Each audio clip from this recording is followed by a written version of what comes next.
Morning, everybody. Welcome to this edition of Business Bitesize.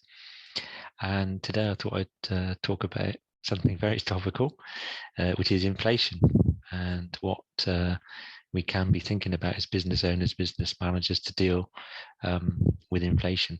All sorts of numbers being banded around. I've heard everything from 5% to 15%. I think in terms of wage inflation, it's probably even stronger than that. So what can we be doing? So just a few thoughts. I think number one is pricing. So let's not be scared about getting the price right. And competitors' pricing is not necessarily right. Cost-based pricing, cost plus pricing, good place to start to make sure you're covering costs. But actually, our thoughts are you ought to be looking at value-based market pricing. We can certainly do some quick analysis with you on if you put your prices up by 10% and lost 5% of your customers, actually what impact would that have?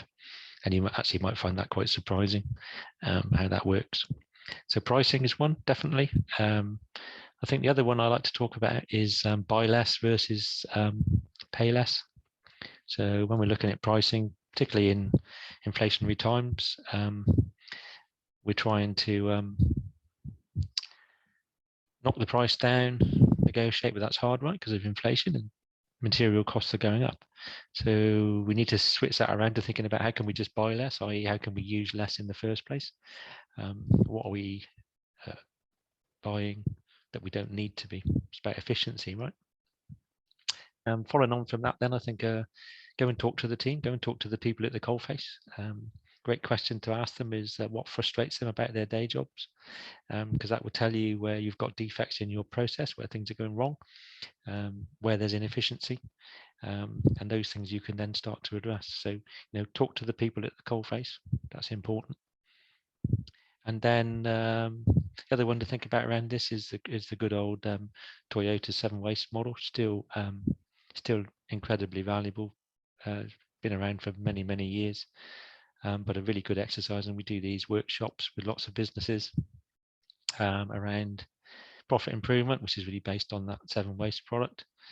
And typically we're finding 6-figure savings. 2 or 3 hour workshop will identify 6-figure savings that can be made, and some of those things can be implemented pretty quickly. Some of the common ones, I think defects is one. So actually what that basically means is doing things twice or even more times. So where's it not done correctly the first time? You just have to do it again. You're not getting paid for that, wasting materials, wasting time. Another one is gold plating everything, so over processing. I think particularly in engineering manufacturing, we tend to be more perfectionist there than anywhere. I don't think it's true of every business. Often we're just scope creep. We're just producing it to a higher standard than the customer is paying for.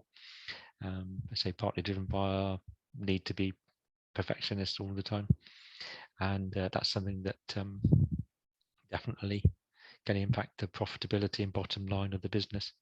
So, as I said, we know that there's an awful lot of inflation at the moment, and we know that inflation is a vicious circle. Prices go up, people need to be paid more. Prices have to go up to cover that. Material costs going up, etc. So, I think it's really important to think about that buy less rather than pay less idea. The 7 waste model that comes off the back of that, talking to the people in the team. But ultimately, if you can reduce those costs, be more efficient, that helps you to control the price increases that you need to impose. But at the same time, we shouldn't be scared of price rises either. We know there's a shortage of resources, there's a shortage of all sorts of materials, there's a shortage of people, and there's a huge demand. So we shouldn't be scared of that either. I'm very happy to talk to you about our workshops around profit improvement, pricing, etc. Please do get in contact and we can help. Thank you.